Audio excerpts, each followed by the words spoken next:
My name's Ryan Carter. I'm 26, and I moved to Chicago just a couple of weeks ago after graduating from law school in a small Midwest town. Chicago still feels like it's too big for me.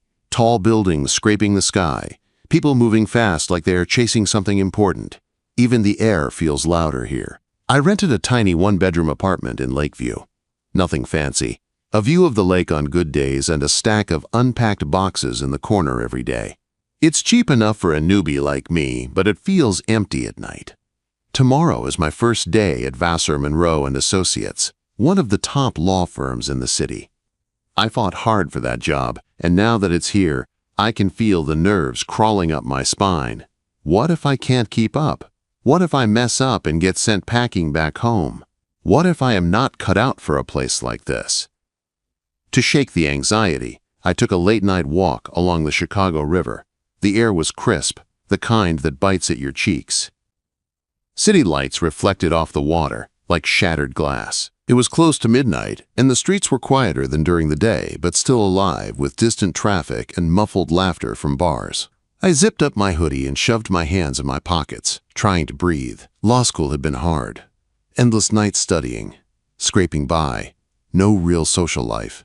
Moving here felt like a fresh start, but also like stepping onto a tightrope with no net. I turned into Lincoln Park, and that's when I heard it. A frantic barking. Sharp, desperate, like something scared and alone. I stopped and scanned the shadows. Then a golden retriever burst from the bushes and darted across the path. Its eyes were wide with panic, and it zigzagged like it didn't know where to go.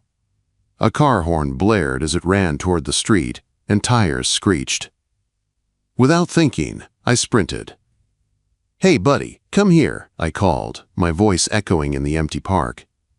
The dog paused for half a second, ears perked, then bolted again. I ran harder, my shoes slapping the pavement. Another car sped past, and my stomach dropped. I lunged and grabbed the dog's collar just in time. It yelped and squirmed, but I held on and dropped to one knee to calm it. "Whoa, easy," I said, breathless. "You're okay." The dog trembled, golden fur, big brown eyes. It pressed against my leg like I was its last hope. My heart softened in a way I didn't expect. I checked the collar and found a silver tag, Max. Under the name was a phone number. I stared at it, thumb hovering. It was late. I didn't want to wake someone up if I could avoid it, but the dog was too scared to just leave. "All right, Max," I muttered. "Let's figure this out."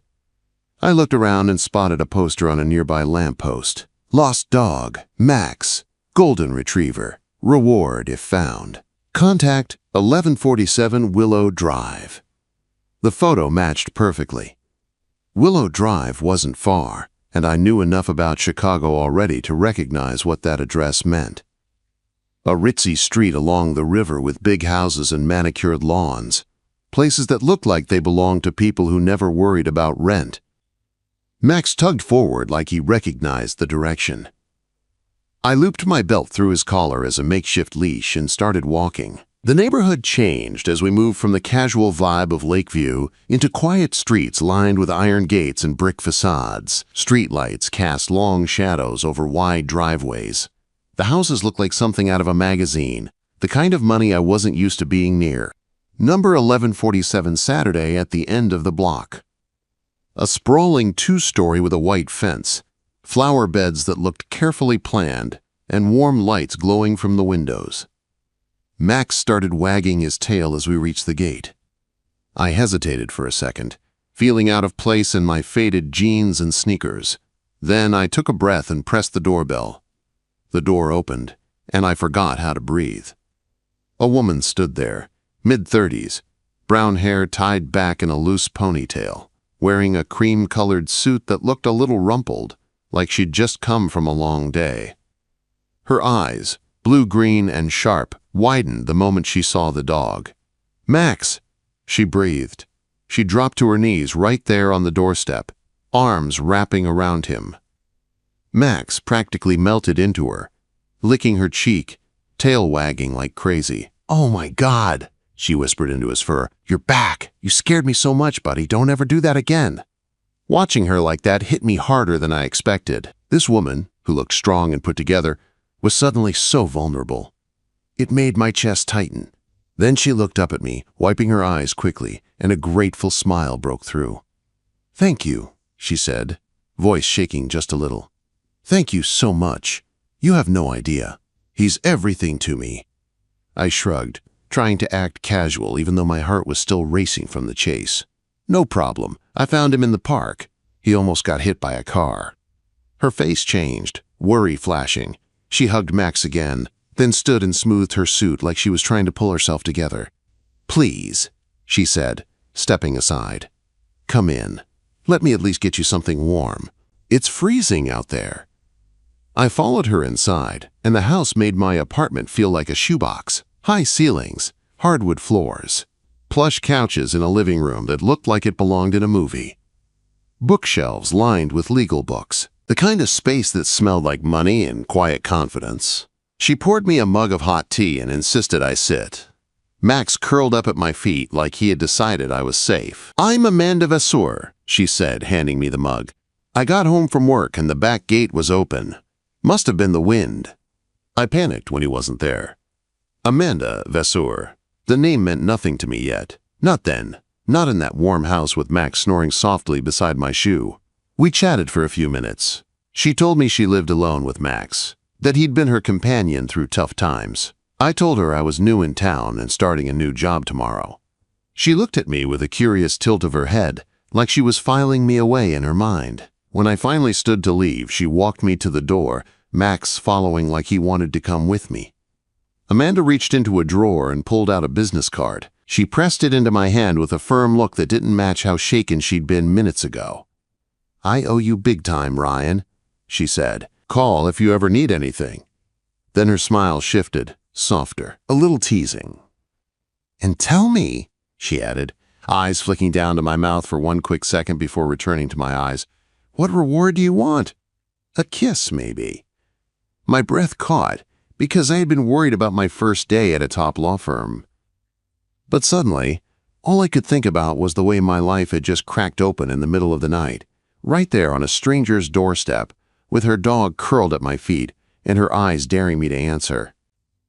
My mouth went dry. For a second, I just stood there holding her business card like it was the only thing keeping me from floating away. Amanda's question hung in the air, warm and teasing, but her eyes were serious enough to make my heart kick harder. "A kiss," I repeated, trying to sound calm. Max let out a little huff at my feet like he was amused. Amanda's smile widened. "Only if you want it," she said, softer now. "You just saved my dog." "I want to thank you properly." I felt my face heat up. I had chased a dog through Lincoln Park in a hoodie and old sneakers, and now a beautiful woman in a mansion by the river was offering me a kiss like it was the most natural thing in the world. I cleared my throat. "Honestly, I'm just glad he's okay." Amanda studied me like she wasn't used to a man backing away from a moment like this. Then she laughed quietly. Not mean, almost impressed. "So you're a gentleman," she said. "That's rare." "I'm just tired," I said, and it was half true. "And tomorrow is my first day at a new job. I should probably get some sleep." Her eyes sharpened with interest. "New job," she repeated. "What kind?" "I'm a lawyer," I said, and immediately wished I could take it back because it sounded like I was trying to impress her. But Amanda didn't look impressed. She looked curious in a way that made me feel seen. "Lawyer," she said slowly. "Where are you starting?" I hesitated, then shrugged. "Vacher Monroe and Associates." The second the words left my mouth, I saw a flicker in her face. Something quick, a small pause, like she knew exactly what I had just said. Then she smiled again, smooth as ever. "That's a good firm," she said. "You'll do fine." I stared at her. "You know it." Amanda's eyes held mine. "I know a lot of things," she said, and the way she said it made my stomach tighten for reasons I didn't understand yet. Max pressed his head against my leg, and I took it as my excuse to move. "I should go," I said. "Thank you for the tea." Amanda walked me to the door again, and this time she didn't mention the kiss. She just stood there with Max at her side, one hand resting on his head like she was grounding herself. "Ryan," she said, voice gentler now. "Really? Thank you." I nodded. "Good night, Amanda." "Good night," she said. Then she added, with that teasing spark again, "Don't lose my card. I'm serious. If you need anything, call." I left her house with my brain buzzing. The night air felt colder, but my chest still felt warm. I walked back through the quiet streets, glancing at the business card in my hand under the streetlight. Amanda Vassar. The last name was there in bold letters, and for a moment my nerves about the firm returned. Not because of the job anymore, but because of her. Because Chicago was big, but coincidences like that felt too sharp to ignore. Back in my apartment, I set the card on my nightstand and stared at it like it might start talking.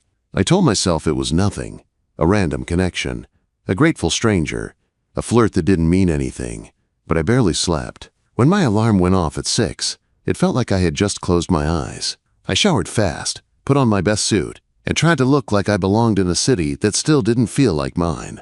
The train was packed with commuters, everyone moving like they had somewhere to be, like they had done this 1,000 times. I stood gripping the pole, repeating a calm introduction in my head. I reached the loop, stepped into the glass tower, and stared up at the marble lobby like it was daring me to mess up. The reception area was all clean lines and modern art. A young assistant gave me a badge and pointed me toward conference room A. When I walked in, a dozen new associates were already seated. Fresh faces, sharp suits, nervous smiles. I took a seat near the back and tried to breathe. Then the door swung open. A woman walked in with a stack of folders under her arm, wearing a navy suit that looked perfectly tailored. Hair in a neat bun. Posture straight. Presence so strong the room quieted without anyone saying a word. It was Amanda. My stomach dropped so hard my coffee almost slipped from my hand. She scanned the room like she owned it, like she controlled the air. Then her blue-green eyes landed on me for a split second, and I saw it. Recognition. A flicker of amusement. A faint smile tugged at her mouth before she turned to the group. "Good morning," she said. "I'm Amanda Vassar, managing partner here at Vassar, Monroe & Associates. Welcome to the firm." The room straightened up instantly. Pens came out. Backs got straighter. People looked at her like she was the final boss of their careers. And I just sat there, frozen, realizing I had brought her lost dog home last night. Amanda spoke with calm authority. Firm history, expectations, standards, long hours, high performance. She was warm without being soft, sharp without being cruel. She sounded like someone who had earned every inch of her power. I couldn't stop thinking about the way she had knelt on her porch, crying into Max's fur. When orientation ended, everyone stood and started shaking hands with senior staff. I tried to stay behind. I pretended to check my notes. I acted like my tie needed adjusting. Anything to avoid walking up to her first. It didn't matter. Amanda made her way across the room like she knew exactly where I was. She stopped in front of me and extended her hand, professional and steady. "Ryan Carter," she said. "Pleasure to meet you again." Her voice was calm, but her eyes sparkled like we had a secret. I took her hand and her grip was firm, warm. "Ma'am," I managed, because my brain had stopped working. Amanda's smile deepened just a little. "You don't have to call me that," she said quietly. "Not when we're not in front of everyone." My chest tightened. "I didn't know," I whispered. "I figured," she replied. "You looked like you were about to faint." I let out a nervous breath. "I thought you were just someone who lost her dog." Amanda's eyes softened for a moment. "I am," she said. "I'm also your boss. Welcome to Chicago." I didn't know if I should apologize, laugh, or run. Amanda glanced down at my badge. "First day nerves," she said. "I get it. You did something good last night. Don't let your mind twist it into something bad." I nodded, but my heartbeat wouldn't slow. She leaned in slightly, low enough that no one else could hear. "By the way," she added, "I did text you this morning to thank you again." No reply. I blinked. I didn't get a text. Her eyebrow lifted. Then I must have saved the wrong number when I was panicking. That made me smile despite everything. "Yeah," I said. "You were pretty panicked." Amanda's gaze held mine. "I was," she admitted. "Max is my family." Then her face returned to business. "You'll be assigned to a team today. Work hard. Ask questions. And don't try to impress anyone by burning yourself out." I nodded again. "Yes, Amanda." She started to move away, then paused. "And Ryan," she added, voice light but eyes steady, "about that reward." My throat went dry. Amanda's smile returned, slow and dangerous. "We'll talk later." She walked off to greet the other associates like nothing had happened. I stood there, holding my folder, staring after her, trying to understand how my life had shifted overnight. Because I had come to Chicago worried about failing my first day. Now I was more worried about what my boss meant when she said we would talk later, and why the thought of it made my chest feel tight in the best and worst way. The first few days at the firm hit me like a wave I wasn't ready for. Orientation sessions, rules, billing software, confidential files. Everyone around me looked polished and confident, but inside, I felt like a kid wearing a suit that didn't fit. I got assigned to a mid-level associate named Mark, and he didn't waste time being friendly. He handed me research tasks like he was testing how fast I could drown. I threw myself into the work. I stayed late. I double-checked every memo. I read contracts until the words blurred. Part of it was pride. I wanted to prove I belonged here. But another part of it was Amanda. Every time I saw her walk through the halls, something in my chest tightened. She moved like she owned the space. But I knew what she looked like when she was scared. I had seen her on her doorstep with tears on her cheeks, hugging her dog like he was the only thing keeping her standing. We didn't talk much those first days. Not beyond quick professional moments. A nod in the elevator. A short, "good work," when she passed my desk. But every time our eyes met, I felt it. That shared secret. The night in Lincoln Park. Max pressing into my leg, her voice asking me what reward I wanted. One afternoon during a team lunch, Amanda sat across from me like it was no big deal. She asked about my adjustment to the city, her tone casual, but her eyes sharp and searching. "Chicago can be lonely at first," she said. "If you need recommendations, restaurants, places to unwind, just ask." I tried to play it cool. "I've been walking the Riverwalk a little," I said, her mouth curved into a small smile. "Good choice. Max loves it there too." The way she said Max made my chest warm. Like we weren't just talking about a dog, like we were talking about that night, without saying it out loud. By the end of the week, Amanda pulled me into her office for a one-on-one. The room was massive, with floor-to-ceiling windows overlooking the skyline. Her desk was neat but busy, with stacks of case files and a framed photo of Max on a shelf behind her. "You're doing well, Ryan," she said, leaning back in her chair. "Your research on the Harlan merger was spot on." I exhaled, relief mixing with nerves. "Thank you. I've been trying to keep up." Amanda's gaze softened for a second. "Don't confuse keeping up with killing yourself," she said. "I can tell when someone is pushing too hard." I nodded, not sure what to say. It felt strange being seen that clearly by someone like her. Then her voice shifted slightly, quieter, more personal. "I meant what I said the other night. If there's anything I can do to help you settle in, mentoring, advice, city life, just say the word." There was a pause that felt heavy, not awkward, charged. I swallowed. "If you're serious about that reward," I said carefully, "maybe I could stop by and see Max sometime." Amanda's face lit up like I'd just given her something she didn't realize she needed. "He'd love that," she said quickly. Then she caught herself and added, calmer, "How about Friday after work? I'll cook something simple." My pulse kicked up. "Friday works." She nodded once, business again. "Good, now get back to work and Ryan." I looked up, her eyes held mine. "Don't overthink everything," she said. I tried to smile. "I'll try." I left her office with my head spinning. On the train ride home, the city lights streaked past the windows, and all I could think about was Friday. Not because of Max. Not only because of Max. Friday came fast. I spent the day buried in documents, but the clock felt louder than usual. When 5 finally hit, I walked out of the building with a bottle of wine in my hand, telling myself it was just a polite gesture, not a date, not anything risky. Amanda's house on Willow Drive looked just as perfect in daylight as it had under porch light. I rang the bell, and Max's bark came through the door right away, excited and loud.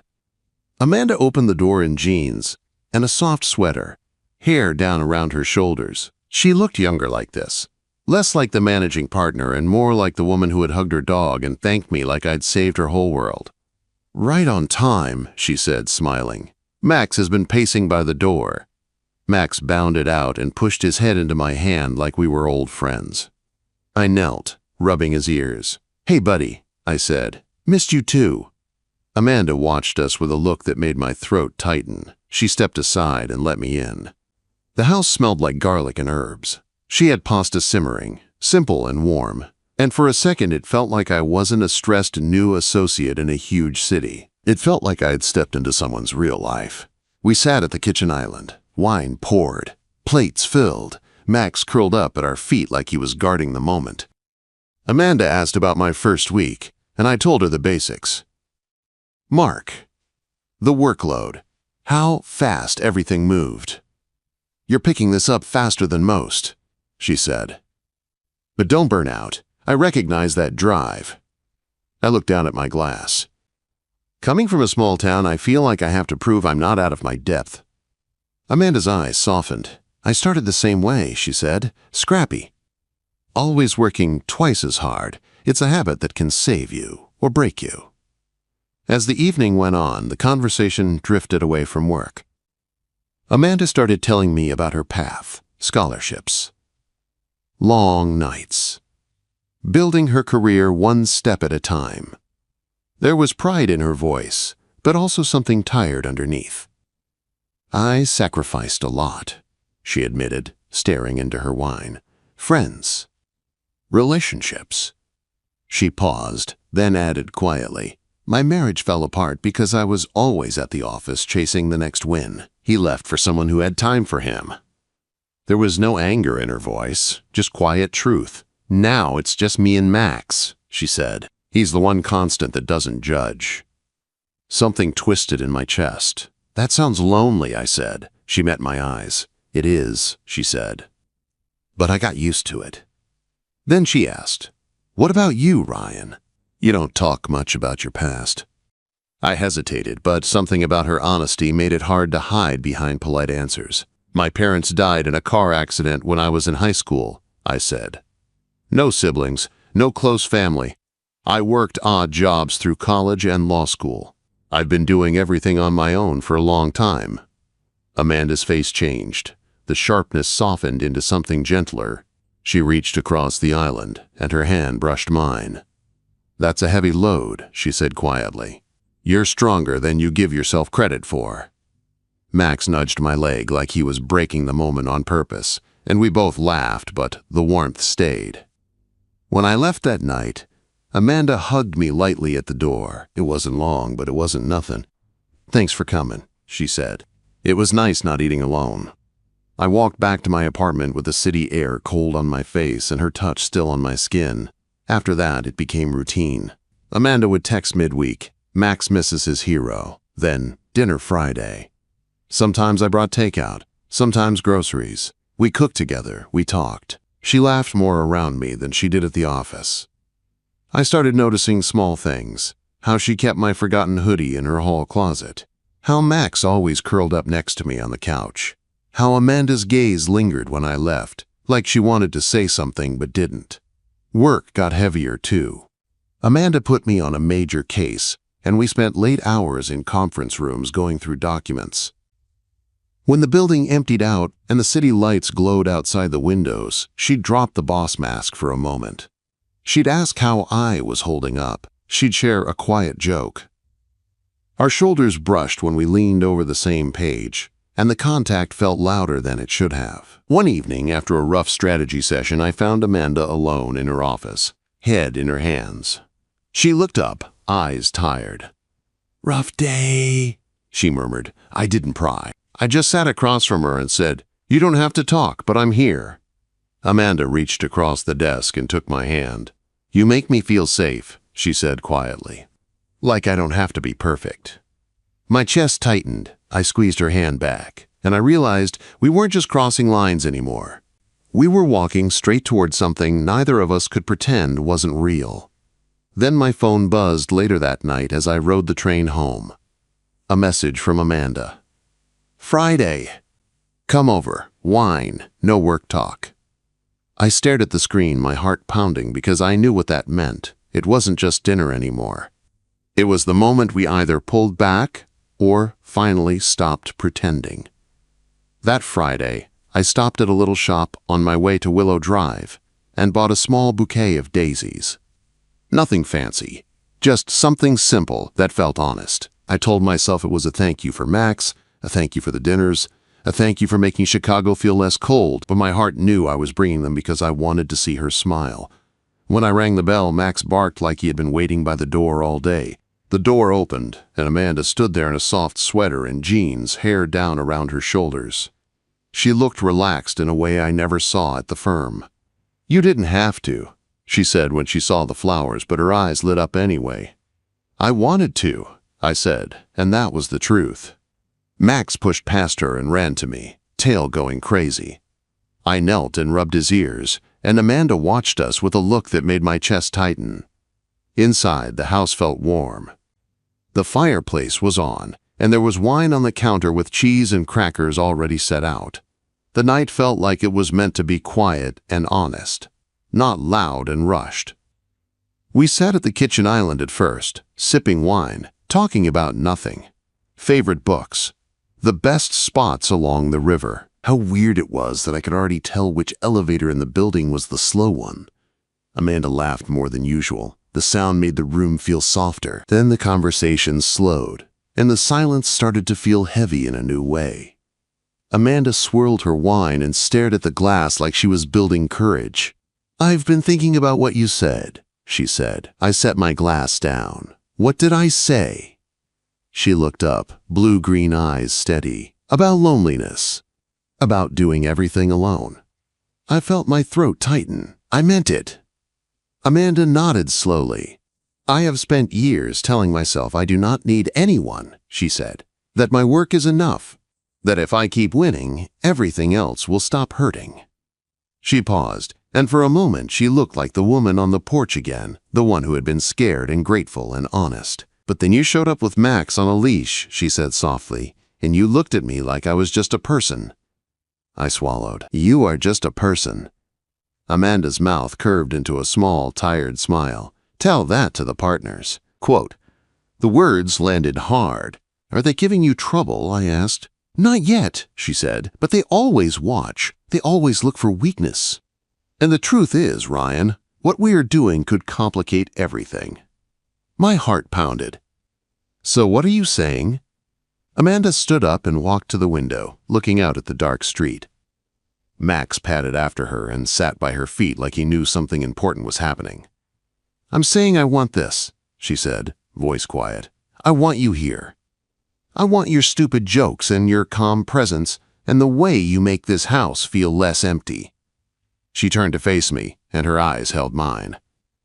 "But I'm scared," she admitted, "because if this goes wrong, it doesn't just hurt my heart. It hurts my career. It hurts you." I stood too, stepping closer. "I'm scared too," I said, "but pretending it's not real is worse." Amanda's breath caught. "Ryan." I reached for her hand, and she let me take it. Her palm was warm, her grip stronger than I expected, like she was anchoring herself. "I didn't come here to play games," I said. "I came because I care about you." Amanda stared at me like she was deciding whether to step forward or step back. Then she closed the space between us. Her lips met mine in a kiss that started soft, almost careful, then deepened with everything we had been holding back. Her hands slid up to my shoulders. My hands rested at her waist like I was afraid to move too fast and break the moment. When we pulled apart, we stayed close, foreheads almost touching. "That was overdue," she whispered. I smiled, breathless. "Yeah." We didn't rush anything after that. We sat on the couch with Max curled up on the rug in front of the fire. Amanda's head rested against my shoulder, and the room felt quiet in the best way. "People will talk," she said after a while, tracing her finger along my sleeve. "They will say I'm using power. They will say you're climbing." I looked down at her. "Let them," I said. "They don't know us." Amanda exhaled slowly. "They will try to make it a problem anyway." The next week proved she was right. At the firm, I started hearing it in small ways. A comment from someone in the break room about how fast I was getting assigned to major matters. A look that lingered too long when I walked out of Amanda's office after a meeting. Mark pulled me aside one afternoon. "Be careful," he said, not unkindly. "This place eats people alive when they smell a story." I played dumb, but my stomach stayed tight all day. Then one morning, I got a calendar invite from HR. A routine check-in. No details. Just a time and a room number. My hands went cold. Amanda called me into her office right after.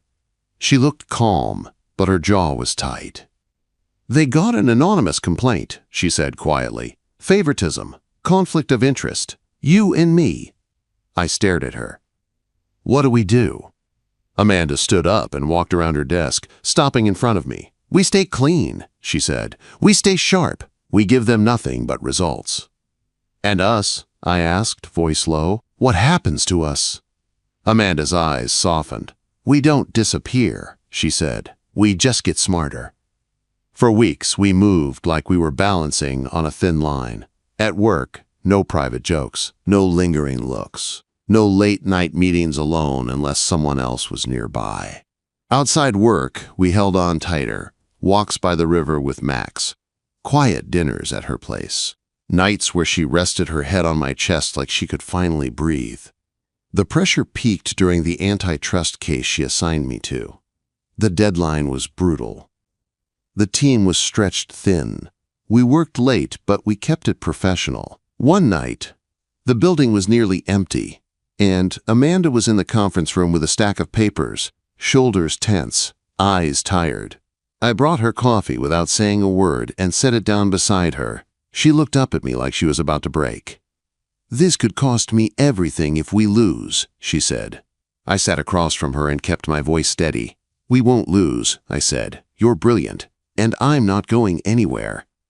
Her eyes filled with emotion she tried to hide. She reached for my hand under the table, quick and secret. Then the door opened. A senior partner stepped in, eyes flicking from Amanda to me. The room went still. Amanda straightened instantly, voice cool. "We're discussing strategy," she said. "Ryan is heading out." I stood up and left with my heart racing, knowing the storm had finally found us. The next day, HR called me in. They didn't accuse me, not directly. They asked questions with smiles that didn't reach their eyes. How did I get assigned to the case? Did I feel pressured? Did I feel favored? I kept my answers simple. "I'm working hard," I said. "I'm earning my place." Amanda faced the partners on her own. When she came to my apartment that night, she looked pale but determined. She didn't even take off her coat at first. "They want proof we're not compromising the firm," she said. "They want control." I took her hands and held them tight. "Then we give them proof," I said. "In court, on paper, with work they can't argue with." We turned fear into fuel. We worked like our lives depended on it, because in a way, they did. On the day of the hearing, Amanda stood in court like she was made of steel. Her voice was steady. Her arguments were sharp. Every time the other side tried to twist the facts, she cut through them clean. When my research was cited, when a key clause proved our point, I felt the weight lift off my chest. We won. Not barely, strongly. Afterward, the partners congratulated Amanda publicly. The whispers didn't vanish, but they got quieter, harder to justify when the numbers and outcomes were on our side. That night, Amanda stood in her office with the skyline glowing behind her, and when the door shut, her strength finally cracked into relief. "You saved me again," she whispered. I stepped close and kissed her forehead. We saved each other. Months later, Chicago didn't feel so overwhelming. My apartment still had boxes, but it didn't feel empty anymore. I spent more evenings at Amanda's place than my own. Max greeted me like family every time, tail wagging like he was proud of what he started. One evening, we walked along the Chicago River with Max on his leash, the same path where I found him that first night. The water reflected the city lights like 1,000 little chances. Amanda linked her arm with mine, and I felt her lean into me. "Funny," she said softly. "What?" Quote, "You found my dog," she said, "and somehow I feel like he found you for me." I smiled, looking down at her. "So, what's my reward now?" Amanda's eyes sparkled. "A kiss," she said. I leaned in and kissed her right there under the streetlights, with the city buzzing around us and Max wagging his tail like he approved. And I knew the truth. The real reward was not the kiss.